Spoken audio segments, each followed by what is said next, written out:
Hello and welcome into the show, everyone. I am Preston Poole. That is Tyler Adams. This is Unadvised here on the Sports Animal YouTube, Facebook, at Unadvised Pod on X. And boy, do we have a lot to talk about today.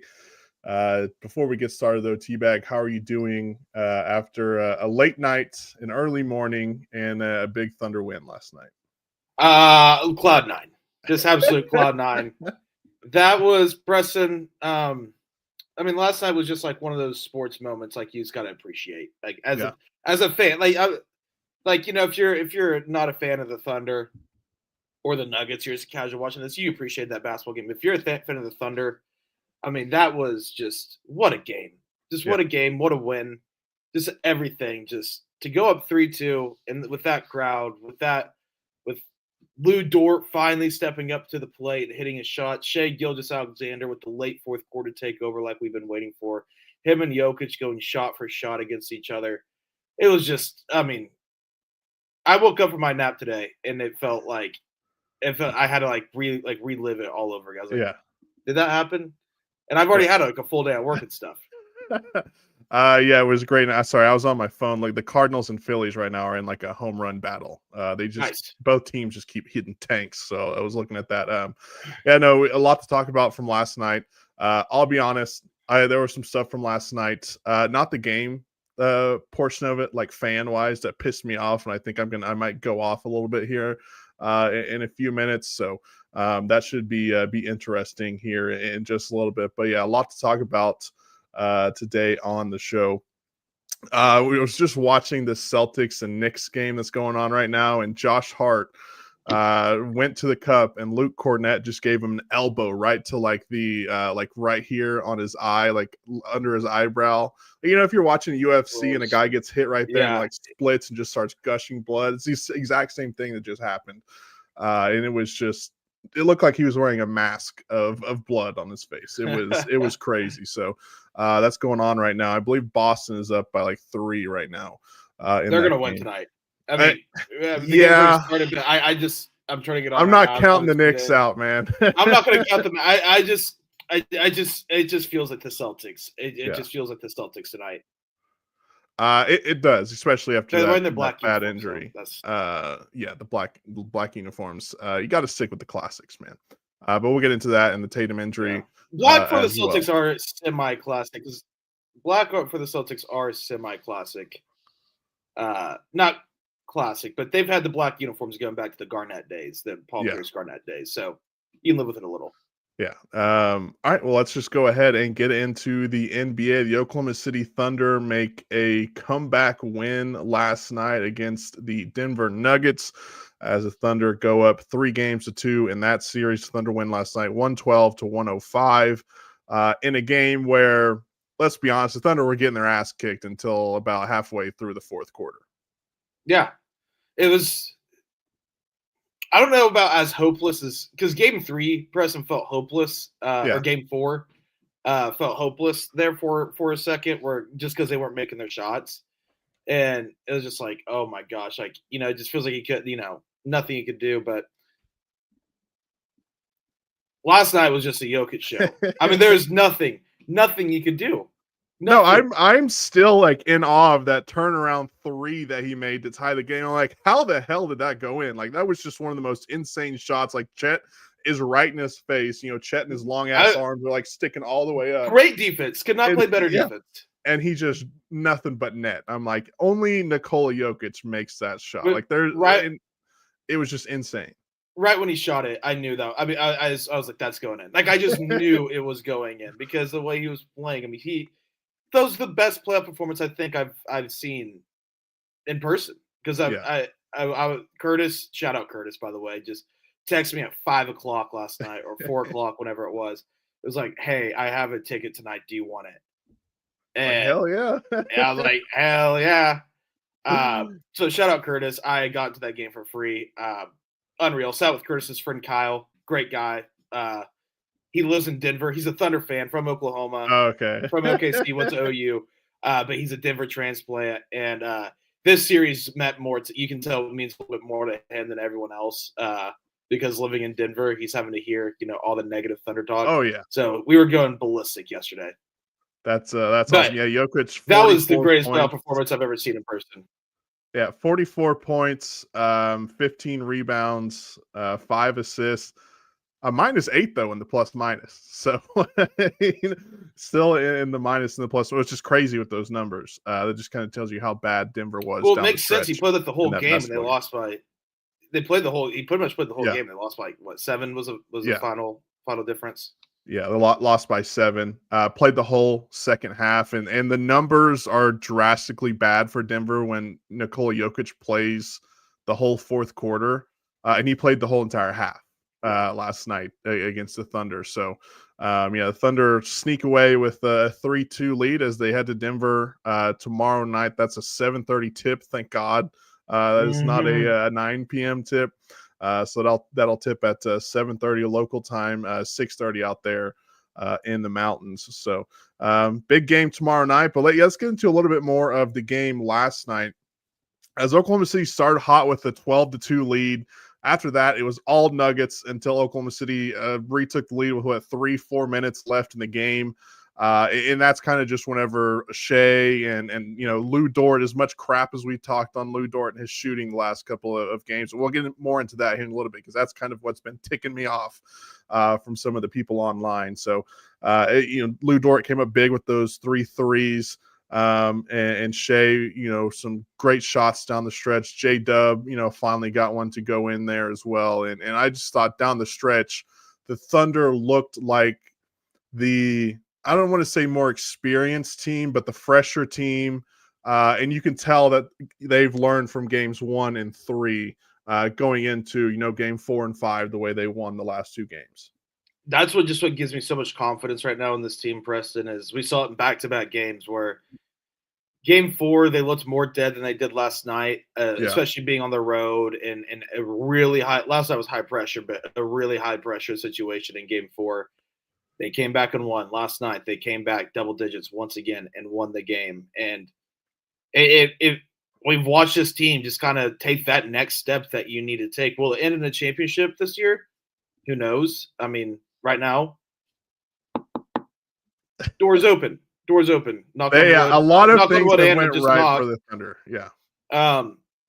But just going forward, like, if this iteration of the Thunder gets a championship, whether it's this year, next year, 2 years from now, whenever it is, we're going to look back on games 4 and 5. As long as they close out the series, we're going to look back on games 4 and 5 of this series. But that's where they took that next step. That's where they went against, champs from not too long ago, just 2 years ago. And I know it's not the exact same team, but it's still the exact same core group of guys. And they stepped up in the fourth quarter and found ways to win games when they absolutely had to. Yeah, no, they've grown up a lot the last 2 games as far as, playoff goes. They definitely have grown up, the last 2 games for sure. Shea took over late, making the right reads. I go back to the play where J-Dub hit that 3 where Shea has the ball at the top of the, 3-point line there. He kicks it to Dort, and then Dort kicks it in the corner to Dub and hits that. I think in game 1 and 3, Shea tries to, pull like a step back 3 at that point. So I think that was good from him to kind of, make the right reads, make the extra pass, right? Because we've seen when the Thunder are good, they're making the extra pass. They're getting out and running down the floor when they get rebounds and stuff like that. They're going at a fast pace. And that's when we've seen the Thunder be really good in this series. So it was good to see Shea, make those plays. And then obviously he has that and one where Jamal Murray fouls him on the shot there from the free throw line. That goes in, and then he hits that 3 as well. So I thought Shea down the stretch really took over and kind of showed why he is going to be the MVP this season. Yeah, like you said in the postgame, he said to himself, it's about time because we've kind of been waiting for it in this series, and he delivered. I mean, he delivered in game 2, but that was just a complete blowout from pretty much wire to wire. I think the Celtics or the Nuggets started off up 2-0. Then after that, it was just all wire to wire, start to finish. But in the clutch moments, we saw it last night from Shea that I'm the MVP. I'm a superstar in this league, and here's why. Oh yeah, I'm going against Jokic. Okay, I'll go shot for shot with him right now. Watch. And it was a classic like MVP on MVP battle last night. Yeah, watching Shea and Jokic. The last 3.5 minutes of that game was awesome. Take out your like bias for either team, whether you're a Nuggets fan or a Thunder fan. That was peak playoff basketball last night. Oh, when I was sitting there with, I think it's whenever the Thunder were down 2, either down 2 or tied at the 6.5 minute timeout. And I remember I was sitting there thinking how nice it must be to be a Pacers fan right now. Yeah, because you just close out a gentleman's sweep against the Cavs, go to the Eastern Conference Finals, and then you get to watch this game right after. Just how enjoyable of an experience this must be. And then for Thunder and Nuggets fans, it was stress. Hell. Yeah. Like I was half serious here, Preston. Like legitimately half serious. I was like nauseous, like standing up, like I was like I was on. I was. The best. This is the best, by the way. When you get an aisle seat, I got an aisle seat in the arena yesterday. That's always. I was leaning on the rail. I was leaning on the rail during support, like for support during the game. I was like, well, it got stressful. You know how the Thunder, they bring those giant ass bags of popcorn up to the station. For everyone. So I don't like popcorn, but if I'm going to eat popcorn, it's going to be like arena popcorn or like movie theater popcorn because that's the best popcorn, right? So I'm like, screw it. Before the game last night, I'm gonna get some popcorn. They gave us like buckets as well, so I just scooped out like a little bit of popcorn out of there. I got one in the kitchen. Yeah. And so I'm before the game, like at tip off, I'm eating popcorn, and like they go on that 12-2 run. I quit eating popcorn because I'm like, I really don't like popcorn, so I put it down. Once you have enough popcorn, it's so much sodium. My hands are all buttery and greasy, and like I have to touch the board and all that. Yeah, your mouth is like getting like salty, like dehydrated. Yeah, and so I'm very superstitious sometimes when it comes to sports, right? So late in the fourth quarter, I'm like, you know what? They went on a 12-2 run when I was eating popcorn at the beginning of the game. Why don't I just start eating popcorn now here at the end of the game and see if they go on around? So I started eating popcorn again, and I got to a point where I was like, I'm going to throw this popcorn up, but they're making a run here, and I can't quit eating popcorn until this thing is over with. So I was just down in popcorn last night, trying to will the Thunder on to victory. You still with me? Okay, sorry. I got you. Yeah, can you hear me? Okay, yeah, my Wi-Fi. We were doing so good with the Wi-Fi for a while, Preston, and it's starting to die again on us. We gotta reset this or something eventually. Get this figured out. My superstition last night was I had a Zen in my mouth. Sorry, Mom, if you're listening. I had a Zen in my mouth that I really wanted to spit out because I was tired of the Zen. I was done with it. It was done with me. I was done with it. But the Thunder were making a run, so I kept that sucker in. The rest of the game. For the rest of the game, I kept that thing in. Look, if there's one thing about us, we're gonna do whatever the hell it takes to win games. All right, so yeah, just keep that in mind, folks. So the things that we did last night to will the Thunder to victory, just keep that in mind whenever you tell us we don't know what the hell we're doing. Okay. All right. So I want to get to the part, and please tell me if I'm wrong on this, Teabag. I'm not afraid for to have someone tell me that I'm an idiot and I'm stupid. Lou Dort starts the game last night. Terrible, not good. Everyone on social media, get his ass off the floor. Why is he still playing? Yada, yada, yada. Because in game 4, he was not playing good. Daignault took him out, put Wiggins and Wallace in. Thunder make a run. They win the game, right? So, and after that, obviously the discourse, by a lot of guys up at the Sports Animal were like, you got to shorten the leash on Lou Dort, right? Because if he's going to go out there and be like he did the last 2 games, jacking up 10 threes and only going to make 1 or 2 of them, you can't have that out there on the court if you're trying to win in the playoffs. In the regular season, that's fine, right? Because there's 82 games you get to play with. In the playoffs, it's do or die every single game, basically, right? So you just can't have that in the playoffs. Well, wouldn't you know it, Luguentz Dort goes out and knocks down probably 3 of the biggest shots in the whole series last night, and they're all 3-pointers, and they get the Thunder within 2 to bring it to 92-90 is a score. And immediately, Teabag, the text line and Twitter just starts lighting up with, all you guys better apologize to Lou Dort.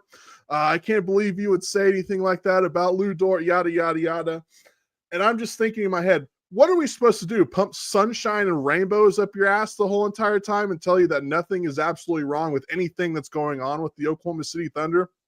Because the fact is, T-Bag, they haven't played great since the playoffs started. They had those 2 games against Memphis where they beat the hell out of Memphis, and then they got lucky that Ja Morant got hurt in game 3 and made that massive comeback and played great in the second half. And then game 4, that was a close game. They stuck it out and won it. They lose games 1 and 3 in this series. Now they're up 3-2. And I'm like, what are we supposed to do? Because I don't think we were wrong about Lou Dort. He was not good for the most part of this series. And then he goes out, and credit to him, he did what he can do that we all know Lou Dort can do. He's one of the most streaky shooters on this team, probably the most streaky shooter on this team, where he can go just insanely cold. And like I said, that's fine in the regular season.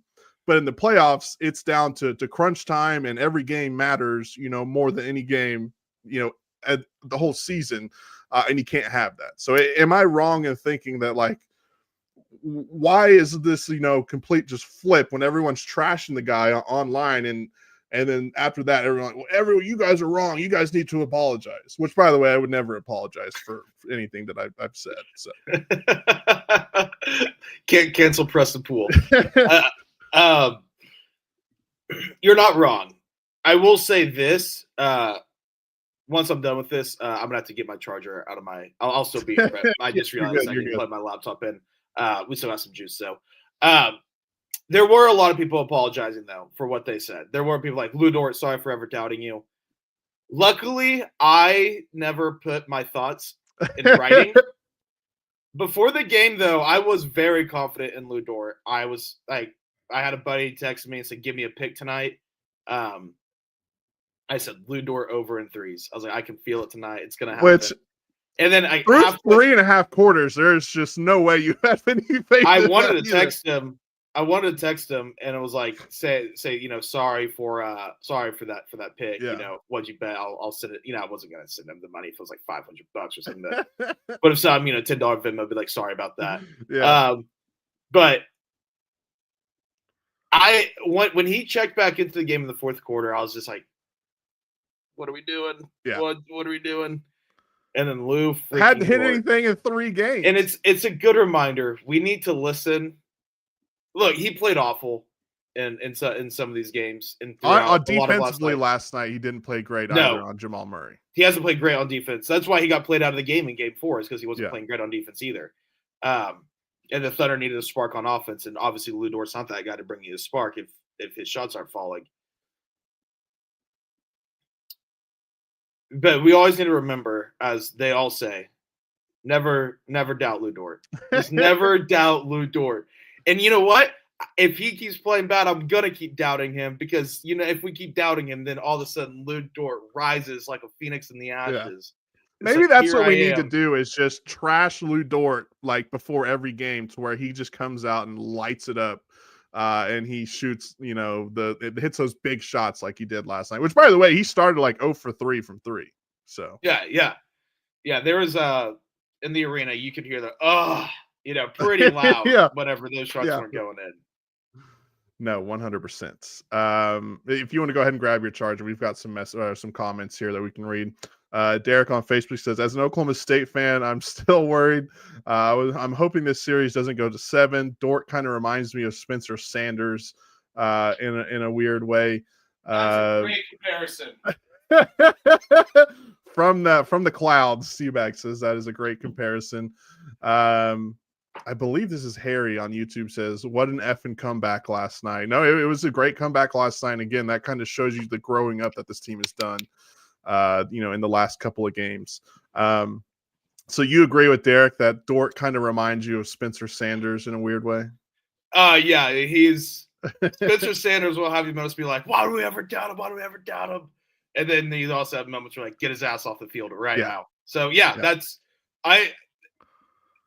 Spencer Sanders and Lou Dort, I probably had the same. I like Lou Dort a lot more than I like Spencer Sanders, and I was a Spencer Sanders guy. I went to war for Spencer Sanders against some of my buddies, but more of a Lou Dort guy than I was a Spencer Sanders guy. But yeah, that's accurate. Yeah. Now look, hey, I'm the first to jump on the Dorture Chamber train, right? I love me some Lou Dort, but when you're not playing good, you're not playing good. Yeah, that's the thing. He played himself off the court in the fourth quarter in Game 4. And you know what? To his credit, he came out and he showed up last night. Also, Preston, I wasn't able. I didn't really get on my phone a whole lot last night during the game.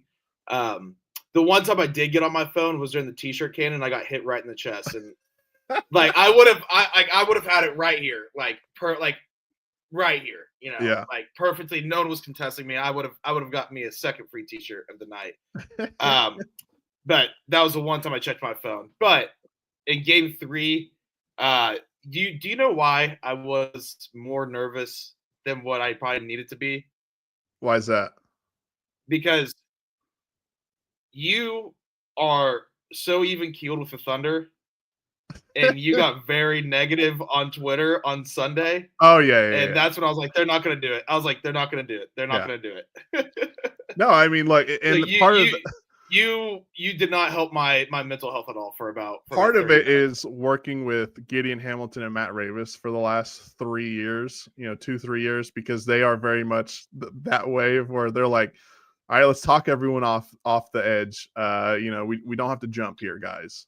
We can dial it back and do that. So, but yeah, no, look, this is, I mean, they're one of the best teams in NBA history in the regular season. Now they need to come out and do it in the postseason because they just haven't played good in the postseason so far. Let's see. Dorla on X says, no one that I have heard today has addressed lack of offensive rebounding still by the Thunder, the 50-50 balls, etc. Maybe I just didn't hear it. I think I heard Traber mentioned that. But yeah, the Thunder, I mean, they got out rebounded like crazy last night. And that was one of my points, which they've rebounded great the whole entire series until it felt like effort last night. It felt like effort. No, 100%. I mean, like I said, the first, what would have been first 2-3 minutes of the game where they made that 12-2 run. They were great. And I was like, okay, no, the Thunder are going to win by like 40 tonight at that point. And then everything just collapsed until the final 3 minutes of the whole entire game. But yeah, they got out rebounded. The Nuggets wanted it more until the end of the game. That's just the flat out. The Nuggets wanted it more, and the Thunder didn't. And you're completely right with the 50-50 balls. There just wasn't that much effort in going into rebounding in a series where you have out rebounded the Denver Nuggets. Yeah. Yeah, no, it just felt like effort last night. It felt like the Nuggets were crashing the boards and the Thunder weren't. Like that simple. Yeah. Let's see what else. Derek says, maybe I'm wrong, but didn't the playoffs before some games were back-to-back, or is that just conference finals and finals? There's no back-to-backs in the playoffs, Derek. And I believe there'll be like 2 days breaks in the conference finals and the finals. I'm not 100% sure on that. And then Harry says, if OKC does win Game 6, how early can they start the Western Conference Finals? Sunday. If Minnesota wins tonight, it'll start. If Minnesota wins tonight, the Thunder win tomorrow. The Thunder are playing. If Minnesota wins tonight, the Thunder are playing Sunday, no matter what, because they're either going to play Game 7 or Game 1. Yeah, so that's the schedule right now for the Thunder. I don't know if that's public, so sorry, but who cares? We talked about the morning animals this morning, so yeah, well, we're good then. I think a few more people listen to that than they are listening right now. So, also, why haven't they announced MVP? Derek asked. That's a great question, Derek. That's Derek's on fire tonight. Here's the thing, Derek. They put out all these writers who they announced their votes. Shea's going to win by a lot. Shea's going to be the MVP. It's just now a matter of time. When are they going to announce it? And I wish I had an answer for you because I thought it was going to be the 7th of May is when they were going to announce it. It is so far. It is the 14th. Yeah. And we still don't know who the there was rumors last night it was going to happen, and then those rumors got denied. I would bet probably if the Thunder wrap it up tomorrow night, maybe by the weekend we have something. I don't know. If the Thunder lose tomorrow and there's a Game 7 in Oklahoma City and the NBA announces it on the day of Game 7, I am going to be livid. Livid. Do not announce it on the day of Game 7. No, 100%. When it's the two candidates going at it. Yeah. Do not. I don't. I would not like that. Let's see. Harry says, did you see the OSU's wrestling coach doing the surrender cobra last night?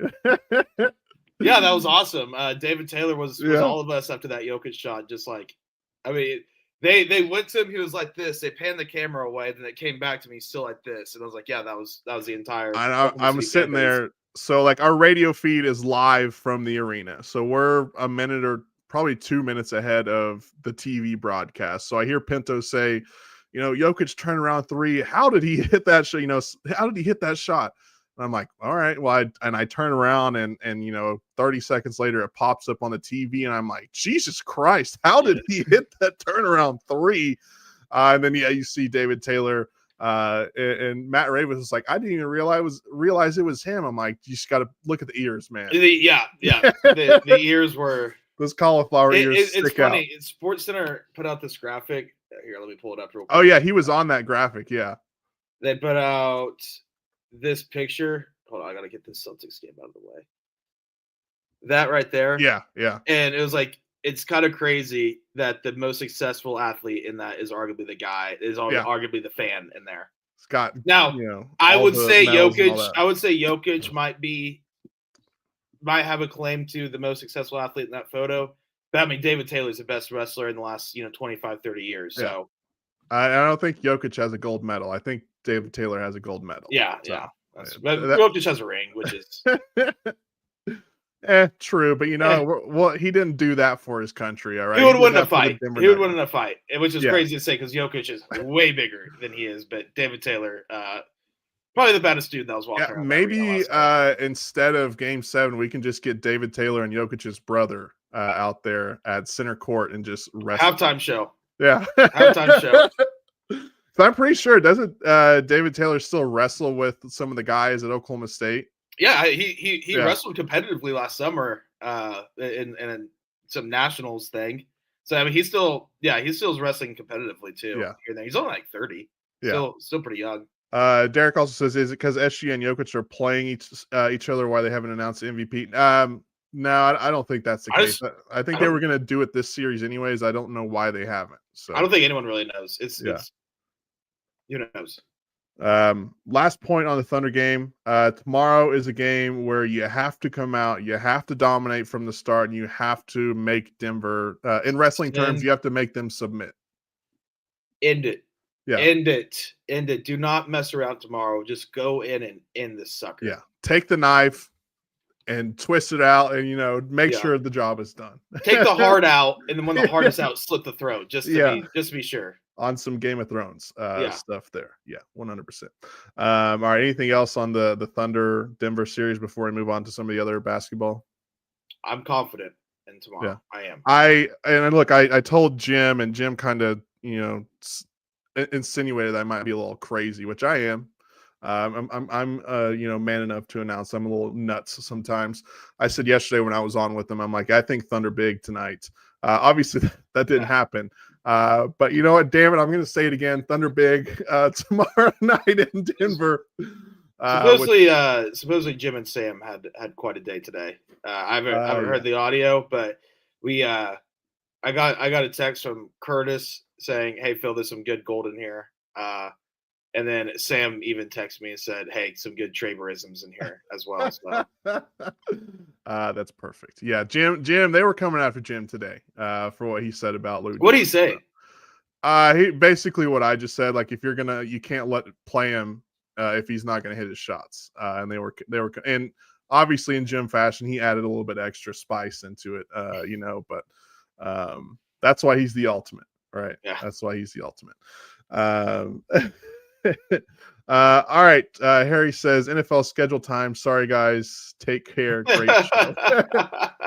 Hey, at least you have your priorities straight, Harry. By the way, I found out my Chargers are playing in Dallas this year, so I will be attending that. It'll be my first time ever watching the Chargers play. I'm pretty pumped to do that.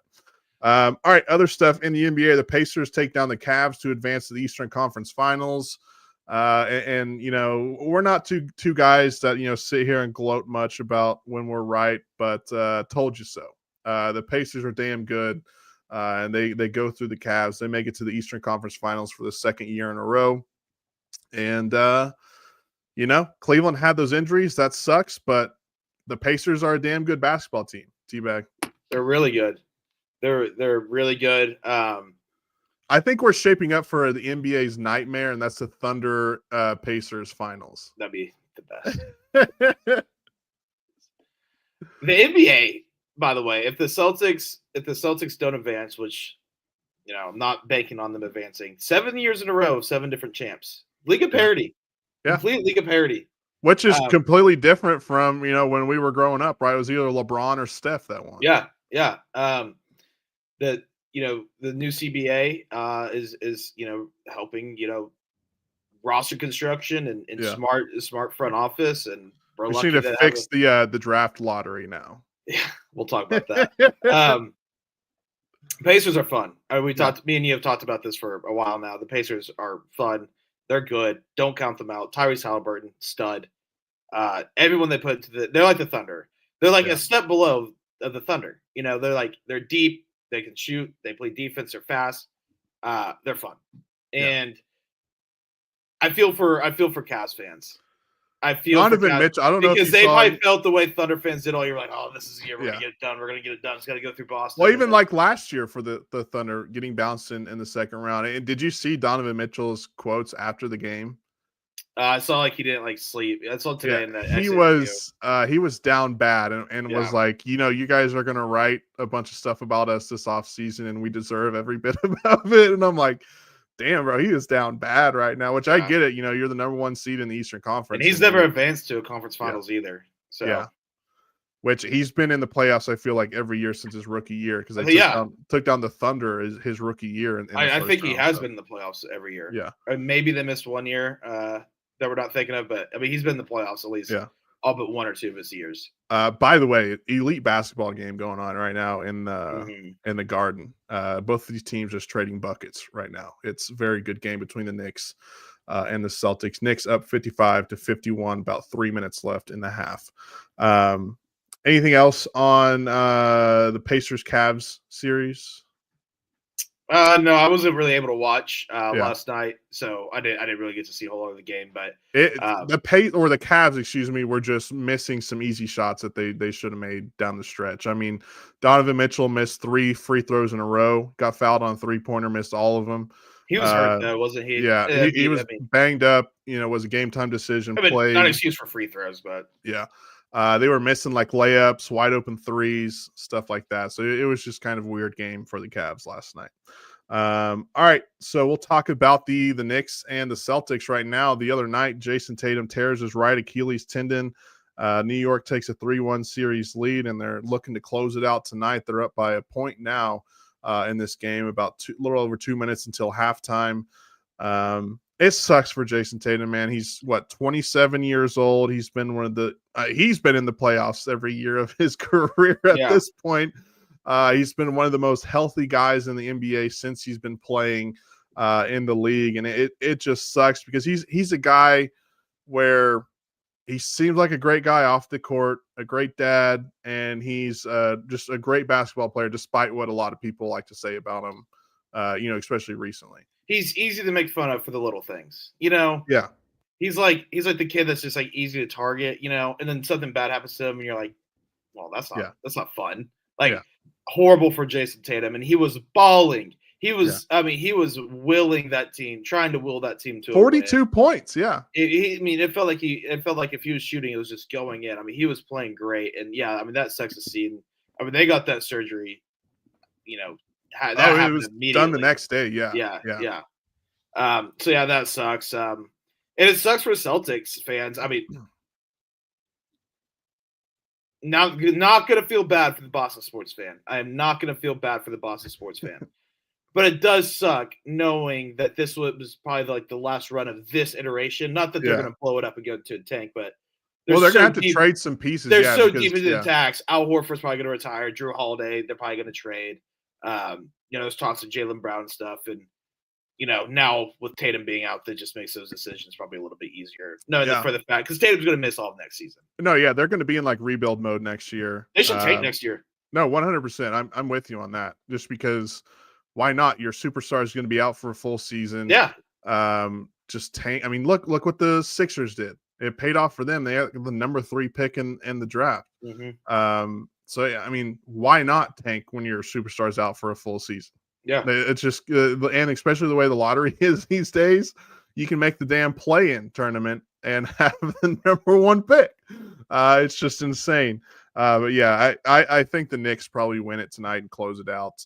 If not, they win the next game whenever they play game 6. So I like the Knicks in that series. And I just kind of want to see the Knicks make it to an Eastern Conference Finals. You know when the last time the Knicks were in the Eastern Conference Finals was? What year it was? 99. I believe it was 2000. 2000? The year Okay. 2000. Yeah. Same thing. Yeah. No, actually, no. There's a bat. Never mind. 98, 99 is the same thing. 99, Yeah. 2000 might as well be 10 years. If you didn't know, if you're not good at math, that's 25 years that the New York Knicks haven't made the conference finals. So, and their fans are dying for it. I mean, they were outside of Madison Square Garden the other night, just going absolutely crazy. Have you seen the videos of like Timothy Chalamet of like? By the way, shout out to Timothy Chalamet sitting next to Kylie Jenner and Kendall Jenner at the New York Knicks game last night or the other day. There is a video that it was a reporter was taking, from Media Row, kind of about halfway up. I don't know where their Media Row is in MSG, but he's about halfway up in the arena. And he was recording Timothy Chalamet for like 45 seconds, and Chalamet was literally like any just normal basic fan in a big moment. Like he was getting down, he was getting up, he was chanting, you could tell how loud he was yelling defense. Like, shout out him. When it comes to sports, Chalamet really is just one of us. Oh yeah, 100%. I forget where he was at a couple months ago. It might have been, I'm blanking on it, but he was at something. He was like, had very good ball knowledge. And I'm like, okay, shout out Timothy Chalamet. The College Game Days when we all kind of that's what it was. Like, he was talking about action and stuff, and I was like, oh, he's an actor, and doesn't everyone in his group's like, no, like this guy actually is like watching Ohio versus Toledo on a Tuesday night. He is like us, making terrible bets, I'm sure, as well. He just has a little bit more money to play with when it comes to that. Yeah, him losing, a couple bets here and there, probably not. Just go make another movie, make up for it. Yeah. All right. Minnesota looking to close out Golden State tonight. I think they're going to do it. No Steph Curry. That series has just been kind of a snooze fest outside of Draymond Green being a dickhead for the whole entire playoffs. He got fined $50,000 a day for bringing up the line of the game to the referees the other night. I didn't see he got fined for that. Yeah, he got fined today for doing that. So I was talking with one of my buddies last night, and I was like, yeah, Warriors are cooked. They're done for. And he was like, what if Draymond drops 50? And I'm like, what, 50 punches, 50 like leg kicks, 50 headbutts? He ain't dropping 50 points in a game. Draymond isn't. So, that series is over, I believe, after Draymond's not dropping 25 in a game. Yeah. He's not even getting half there. I said maybe 50 fouls. Like if you took away the foul limit, maybe he'll get to 50 fouls, but he's not getting to 50 points. So, but yeah, that is what went on there. And then, of course, one of the biggest stories in the NBA, the Adam Silver made up for the Dallas Mavericks, giving them the number one pick. I was talking about this last night on Inside Sports of like I'm not too big into conspiracy theories when it comes to like all the other stuff like the moon landing or like JFK and stuff like that. I can't get down with that. But if you could talk me into this being rigged, I mean, you really could. You're going to tell me the Dallas Mavericks made the worst trade in possibly NBA history, and then they get the number one pick after making the play-in tournament. They had like Derek says in the comments, they had a 1.8% chance to get the number one pick, and they get it. To be fair, though, the 1.8% chance is all on a spectrum. It's not like they had 1 point. It's like the highest odds you could get is 14%. So it's not like the Wizards had 99% chance to get it or something. No, I get that, but still, it's like, okay, this something's fishy with this, and if you wanted to talk me into it being a conspiracy and it being rigged, I would be all ears. I like the conversation.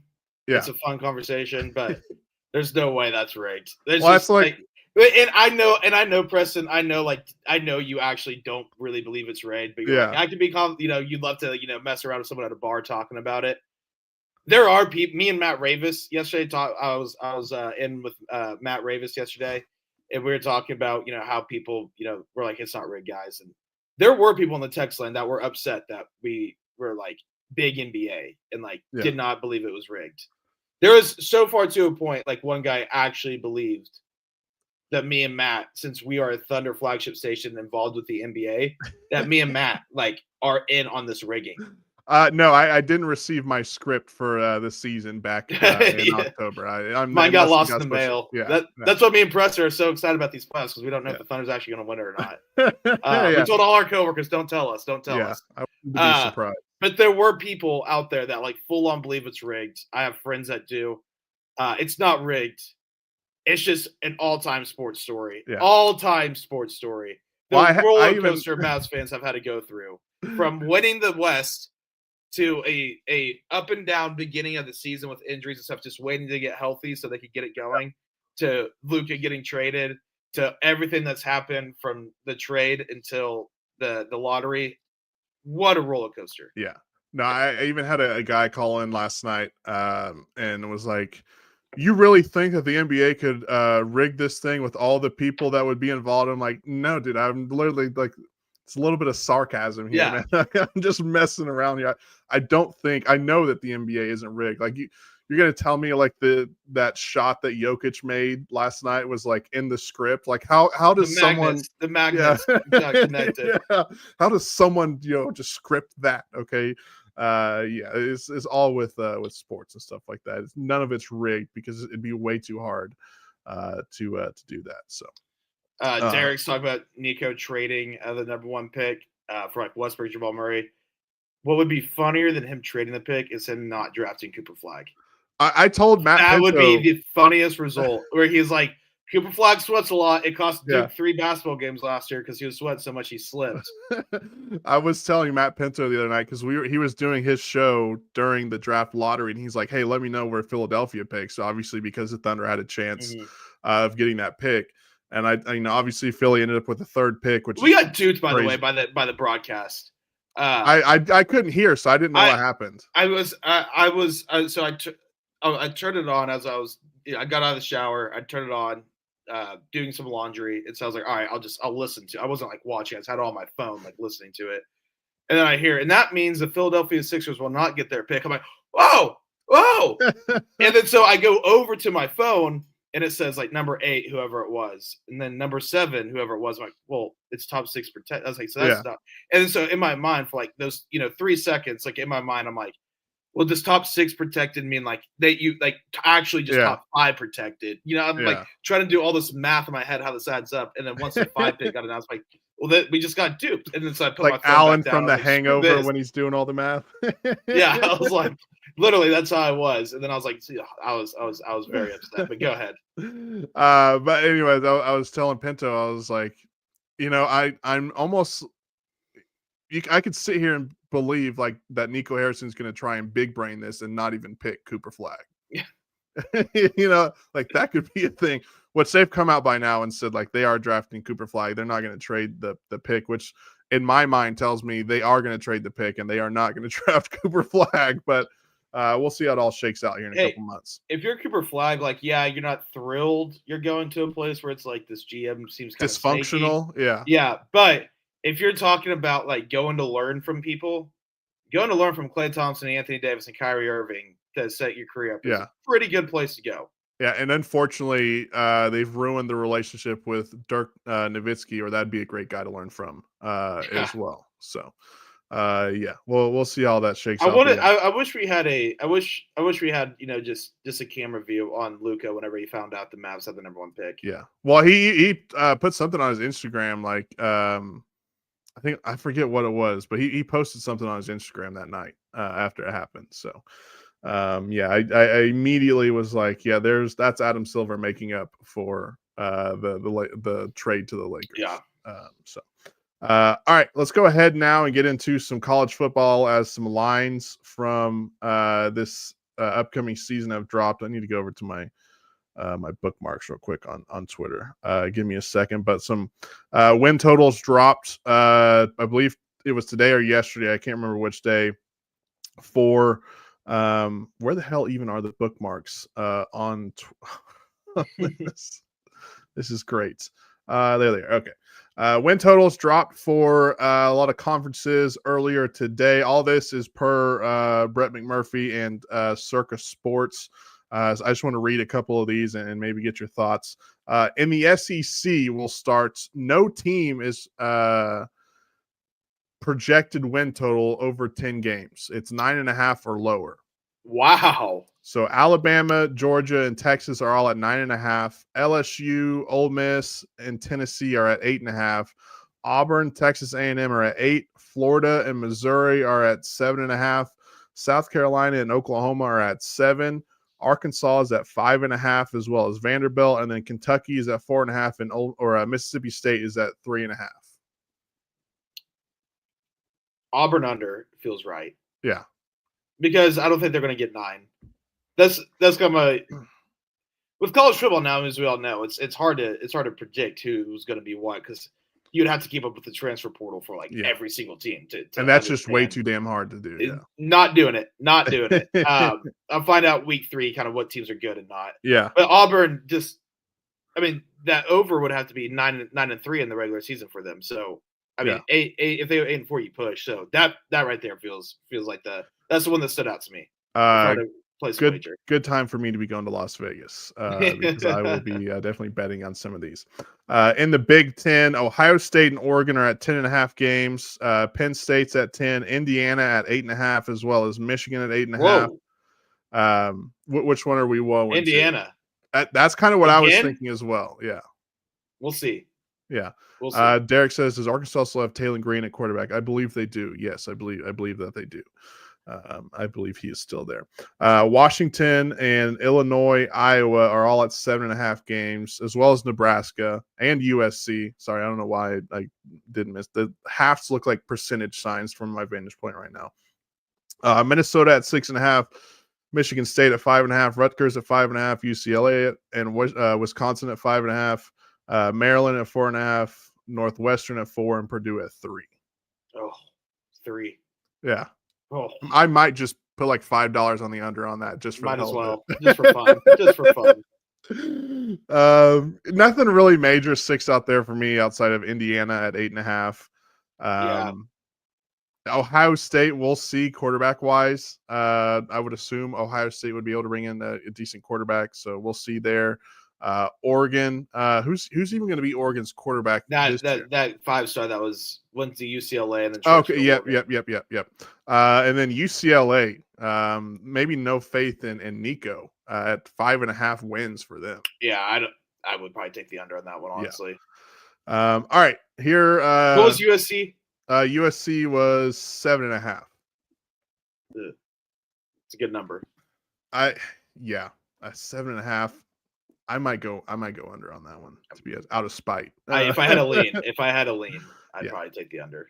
All right, in the Big 12, Arizona State and Kansas State and Texas Tech all at 8.5 wins. Baylor, BYU, Iowa State, Kansas, Utah at 7.5. Houston, TCU at 6.5. Cincinnati, Colorado at 6. Arizona, UCF at 5.5. Oklahoma State and West Virginia at 5. The disrespect, but I love it. Hey, they were like I said, last year, so we're already on the same page because I will be betting the over 5 wins for Oklahoma State. Mike Gundy's back against the wall. Yeah. He's making a bowl game. You know, I'm not gonna sit here and tell you if they're gonna be good or bad, but they're gonna make a bowl game. Yeah. Like, I'm confident in that.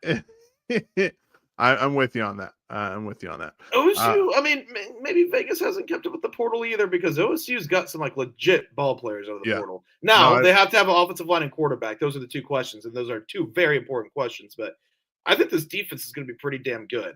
And I think if the offense is just competent, a little bit above competent, I think they could have a pretty decent football team. No, I'm with you on that. Also, I just have no clue what they're going to be like anyways, because I just haven't heard anything about it. So, all right, the ACC / Notre Dame, because Notre Dame is too good to join a conference, so they just get lumped in with the ACC. Notre Dame, 10 games. Clemson, 9.5. Miami, 9. Louisville, 8.5, as well as SMU.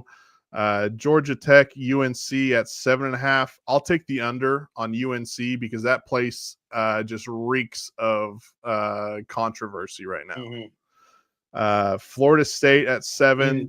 Yeah.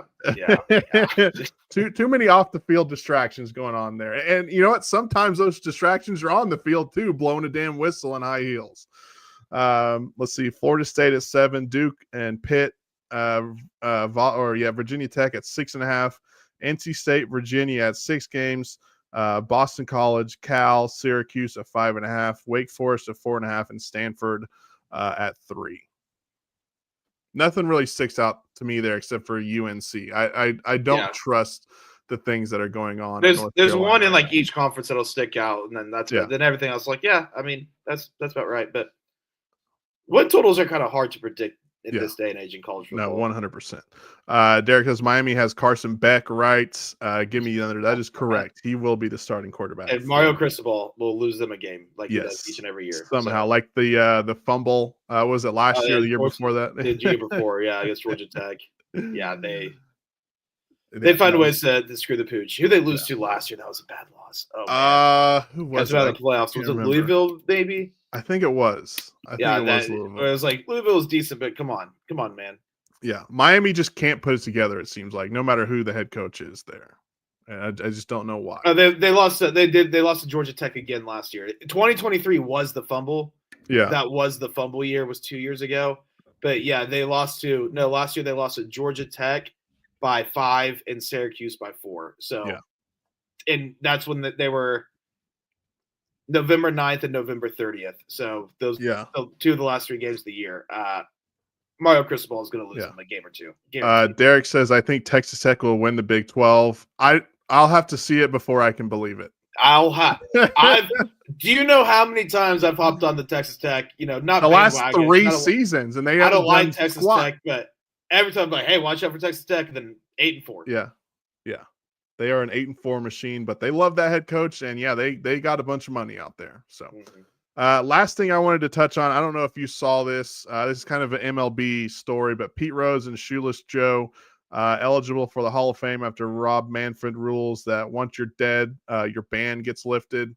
My thoughts are, who gives a damn? Who cares? Pete Rose later in his life was the ultimate grifter. He can be a first ballot Hall of Famer in the Grifter Hall of Fame. I know you probably know this story, but the guys at Pardon My Take tried to get him on to do a podcast, and he won like $10,000 from him to do a podcast. That was the type of grifter that he was, charging people for autographs and stuff like that. So I don't think he was a good person. He was a good baseball player. I don't think he was a good person. So who cares?